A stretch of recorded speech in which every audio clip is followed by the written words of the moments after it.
നമസ്കാരം രുചികളുടെ ലോകത്തിലേക്ക് എല്ലാവർക്കും ഒരിക്കൽ കൂടി സ്വാഗതം. അപ്പോൾ ഇന്ന് ഞാൻ വന്നിരിക്കുന്നത് ഒരു ഫ്രൈഡ് റൈസിൻ്റെ റെസിപ്പി ആയിട്ടാണ്. നമ്മൾ കുറച്ച് മുന്നേ ഒരു എഗ് ഫ്രൈഡ് റൈസിൻ്റെ റെസിപ്പി നമ്മൾ പോസ്റ്റ് ചെയ്തിട്ടുണ്ടായിരുന്നു. വളരെ എല്ലാവർക്കും ഭയങ്കരമായിട്ട് ഇഷ്ടപ്പെട്ടു, നല്ല അഭിപ്രായമായിരുന്നു. ഒരുപാട് പേര് ചെയ്ത് നോക്കിയിട്ട് ഇഷ്ടപ്പെട്ടു എന്നൊക്കെ പറഞ്ഞിട്ടുണ്ടായിരുന്നു. അപ്പോൾ അതൊരു രീതിയിലാണ് ചെയ്തിരിക്കുന്നത്. ഞാനപ്പോൾ ഇന്ന് ഉണ്ടാക്കിയത് ചിക്കൻ ഫ്രൈഡ് റൈസ് ആണ്. അത് വേറെ കുറച്ച് ചേഞ്ച് ആയിട്ടാണ് ചെയ്തിട്ടുള്ളത്.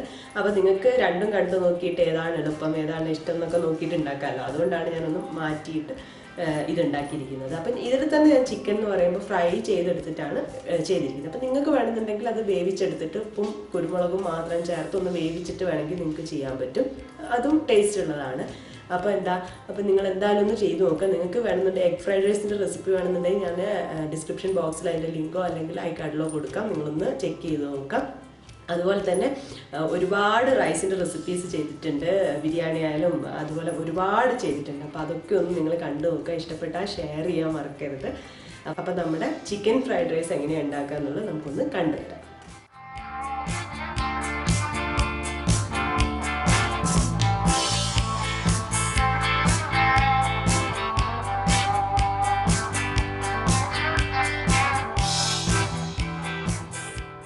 അപ്പോൾ ഫ്രൈഡ് റൈസ് ഉണ്ടാക്കാൻ വേണ്ടി നമുക്ക് ബസ്മതി റൈസ് ആണ് വേണ്ടത്. അപ്പം ബസ്മതി റൈസ് ഞാൻ എടുത്തിരിക്കുന്നത് 2 കപ്പാണ്.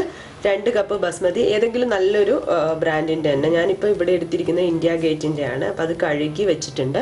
ഇനി ആദ്യത്തെ സ്റ്റെപ്പ് എന്ന് പറയുമ്പോൾ നമുക്ക് ഈ റൈസ് വേവിച്ചെടുക്കണം. അപ്പോൾ റൈസ് വേവിച്ചെടുക്കുമ്പം അതിലോട്ട് കുറച്ച് ഉപ്പ് ചേർത്തെടുക്കണം. റൈസിന് വേണ്ട ഉപ്പും കൂടി ചേർത്തിട്ടാണ് ഞാൻ വേവിച്ചെടുക്കാൻ പോകുന്നത്. ഒരുപാട് വെന്ത് കുഴയാൻ പാടില്ല. നമ്മൾ സാധാരണ ഫ്രൈഡ് റൈസ് കാണുമ്പോൾ ഉണ്ടാവില്ല ഇങ്ങനെ അരി ഇങ്ങനെ വേറെ വേറെ ആയിട്ട് നിൽക്കണം. അതുപോലെ വേവിച്ചെടുക്കണം. അതിന് ശേഷം ഒന്ന് ചൂടാറിയിട്ടാണ് നമ്മൾ ഇതെല്ലാം കൂടി മിക്സ് ചെയ്തെടുക്കാം. അപ്പോൾ എന്തായാലും നമുക്ക് ഈ അരി ഒന്ന് വേവിച്ചെടുക്കാം.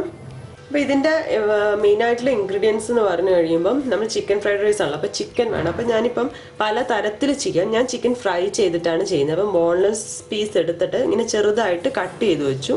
ഈ ഒരു രീതിയിൽ കട്ട് ചെയ്ത് വെച്ചു. ഇനി ഇതൊന്ന് ഫ്രൈ ചെയ്തെടുക്കണം.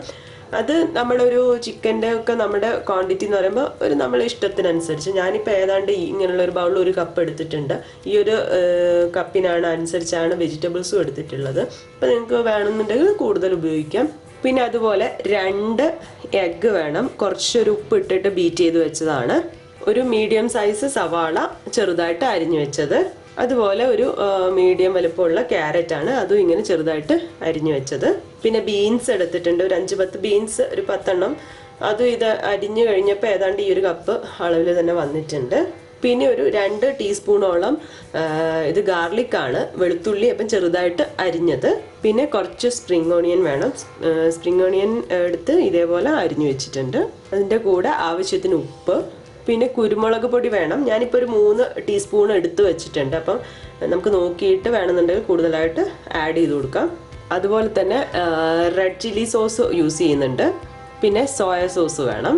അപ്പം ആദ്യം നമ്മൾ ചിക്കൻ ഒന്ന് ഫ്രൈ ചെയ്തെടുക്കാൻ വേണ്ടി പോവാണ്.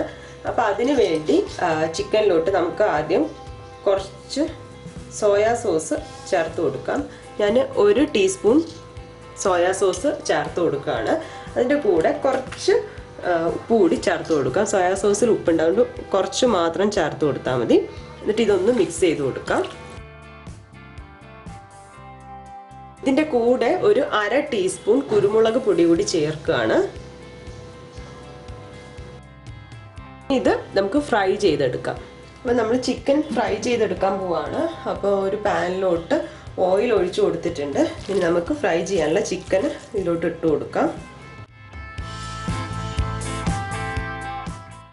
ചിക്കൻ ഫ്രൈ ആയി വന്നിട്ടുണ്ട്. ഇപ്പോൾ ഇത് വെന്ത് കിട്ടാൻ ഒരുപാട് സമയമൊന്നും എടുക്കില്ല, കാരണം നമ്മൾ ചെറിയ പീസായിട്ടാണ് കട്ട് ചെയ്തത്.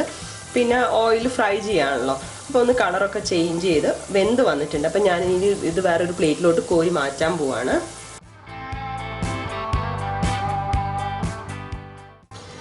ചിക്കൻ ഫ്രൈ ചെയ്ത് കഴിഞ്ഞു. ഇനിയിപ്പോൾ നെക്സ്റ്റ് നമ്മൾ ഉപ്പിട്ടിട്ട് ബീറ്റ് ചെയ്ത് വെച്ച എഗ്ഗ് ഉണ്ട്, 2 എഗ്ഗ്.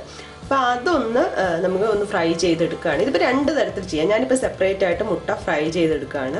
അല്ലെങ്കിൽ നിങ്ങൾക്ക് ഈ വെജിറ്റബിൾസ് എല്ലാം ചേർത്തതിന് ശേഷം മുട്ട അതിൻ്റെ കൂടെ തന്നെ മിക്സ് ചെയ്തിട്ട് ചെയ്യാം. അങ്ങനെ ആകുമ്പോൾ വെജിറ്റബിൾസിലൊക്കെ കുറച്ചൊന്നും പറ്റി അങ്ങനെ ഉണ്ടാവും. ചില ആൾക്കാർക്ക് അങ്ങനെ ആയിരിക്കും ഇഷ്ടം. അപ്പോൾ ഞാൻ എന്തായാലും സെപ്പറേറ്റ് ആയിട്ടൊന്ന് ഫ്രൈ ചെയ്യാണ്. അപ്പോൾ അതിന് വേണ്ടിയിട്ടുള്ള ഒരു പാനിലോട്ട് നമ്മൾ നേരത്തെ ചിക്കൻ ഫ്രൈ ചെയ്ത് വെച്ചല്ലോ, അതൊന്നും ഒരു 2-3 സ്പൂണ് ഓയിലെടുത്ത് വെച്ചാൽ മതി. അത് ആ ഓയിൽ തന്നെ മതി. അപ്പോൾ അത് ചൂടായി വരുമ്പോൾ നമുക്ക് ബീറ്റ് ചെയ്ത് വെച്ചിരിക്കുന്ന എഗ്ഗ് ഒഴിച്ചു കൊടുക്കാം.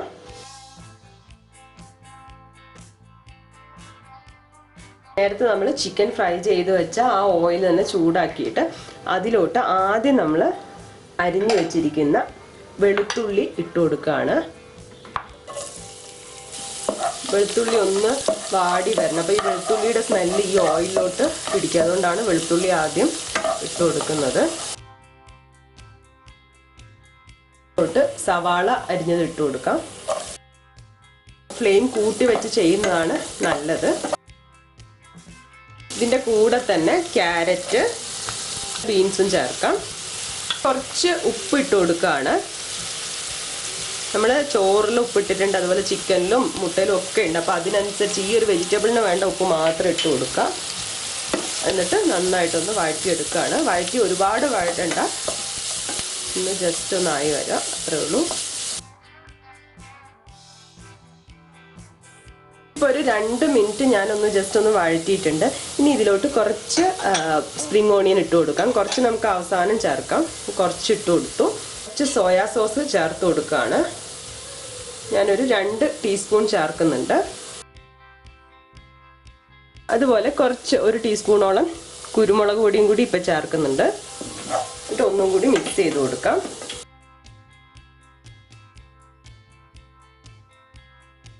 അപ്പോൾ ഇത് ഏതാണ്ടൊന്ന് റെഡിയായി വന്നിട്ടുണ്ട്. വേവേണ്ട ഒരുപാട് അങ്ങ് കുക്കായൊന്നും വരണ്ടല്ലോ. അപ്പോൾ ഇനി ഇതിലോട്ട് നമ്മൾ മുട്ട ഫ്രൈ ചെയ്ത് വെച്ചിരിക്കുന്ന മുട്ട ഉണ്ടല്ലോ, അത് ഇട്ട് കൊടുക്കാൻ പോവാണ്.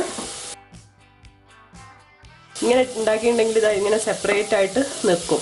അല്ലെങ്കിൽ നമ്മൾ ഈ ഒരു സ്റ്റേജിലാണ് അല്ലെങ്കിൽ നമ്മൾ മുട്ട ചേർത്ത് കൊടുക്കേണ്ടത്. അപ്പോൾ ഈ ഒരു വെജിറ്റബിൾസിലൊക്കെ ഒന്ന് കോട്ട് ചെയ്തിട്ടാണ് കിട്ടുക. ഇങ്ങനെ സെപ്പറേറ്റ് ആയിട്ട് നിൽക്കില്ല, അതാണ് വ്യത്യാസം. ഇതുപോലെ വേറൊരു എഗ് ഫ്രൈഡ് റൈസ് ഉണ്ടാക്കിയിട്ടുണ്ട് രുചികരത്തിൽ ഇതിന് മുമ്പ്. അതിൻ്റെ റെസിപ്പി അത് കുറച്ച് ചേഞ്ച് ഉള്ളതാണ്. അപ്പോൾ അതിൻ്റെ റെസിപ്പി ഞാൻ ഐക്കാർട്ടിൽ കൊടുക്കാം. അപ്പോൾ അതുകൂടി നിങ്ങളൊന്ന് കണ്ടു നോക്കുക. ആ രീതിയിലും ചെയ്യാൻ പറ്റും. ഇത് ഏതാണ്ട് ആയിട്ടുണ്ട്. ഇനി ഇതിലോട്ട് നമ്മൾ ഫ്രൈ ചെയ്ത് വെച്ചിരിക്കുന്ന ചിക്കൻ കൂടി ചേർത്ത് കൊടുക്കുകയാണ്.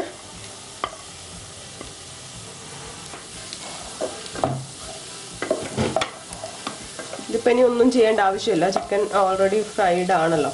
ഇതൊക്കെ മിക്സ് ആയിട്ടുണ്ട്. ഇനി നമ്മൾ ഇതിലോട്ട് വേവിച്ച് വെച്ചിരിക്കുന്ന ചോറ് ചേർത്ത് കൊടുക്കാൻ പോവാണ്.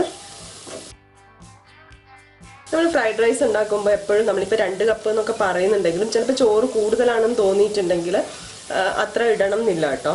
ഏതാണ്ട് എന്നുള്ള ഒരു അളവാണല്ലോ. അപ്പം ചിലപ്പം ബസ്മതിയുടെ ഒരു സൈസിനൊക്കെ ചേഞ്ച് ഉണ്ടാവും. അപ്പം അതുകൊണ്ട് കുക്ക് ചെയ്ത് വെച്ച് പിന്നെ എന്താ ചെയ്യേണ്ടതെന്ന് വെച്ചാൽ ഇത് വാർത്ത് കഴിഞ്ഞതിന് ശേഷം ഒന്ന് തണുക്കാൻ വെക്കുന്നത് എപ്പോഴും നല്ലതാണ്. അപ്പോൾ ഇങ്ങനെ അരി ഇങ്ങനെ വേറിട്ട് നിൽക്കും, വറ്റി ഇങ്ങനെ വേറിട്ട് നിൽക്കും. അപ്പോൾ അതാണ് കൂടുതലും ഫ്രൈഡ് റൈസിന് നല്ലത്. അതൊന്ന് മിക്സ് ചെയ്ത് നോക്കാം. അപ്പം ഞാനിത് മിക്സ് ചെയ്ത് വന്നിട്ടുണ്ട്. അപ്പോൾ എനിക്ക് കുറച്ചൊരു 3-4 സ്പൂണോളം റൈസ് ബാക്കി വന്നിട്ടുണ്ട്. പിന്നെ ഒന്നാമത്തെ കാര്യം എന്ന് പറഞ്ഞിട്ടുണ്ടെങ്കിൽ ഇതിൽ ഫുൾ ഇങ്ങനെ ഈ പാത്രത്തിൽ മൊത്തമാണ്. അപ്പോൾ എനിക്ക് ഇളക്കാനും പറ്റില്ല, അതുകൊണ്ടാണ്. അതും വേണമെങ്കിൽ ഇതിൽ പോവും. അപ്പോൾ ഇനി നമ്മൾ ഇതിലോട്ട് 1 spoon soya sauce, 1 spoon red chilli sauce കൂടി ആഡ് ചെയ്യാണ്. നമ്മൾ സോയാ സോസ് ആദ്യം ആഡ് ചെയ്തിട്ടുണ്ട്. ഇതിൻ്റെ കൂടെ തന്നെ നമുക്ക് ബാക്കി കുരുമുളക് കൂടി ചേർത്ത് കൊടുക്കാം. പിന്നെ ഇതിൻ്റെ കൂടെ സ്പ്രിംഗ് ഓണിയൻ കുറച്ച് ബാക്കി ഉണ്ടായിരുന്നല്ലോ, അപ്പോൾ അതുകൂടി ഒന്ന് വിതറി കൊടുക്കുകയാണ്. ഇനി ഇത് വീണ്ടും മിക്സ് ചെയ്യാണ്.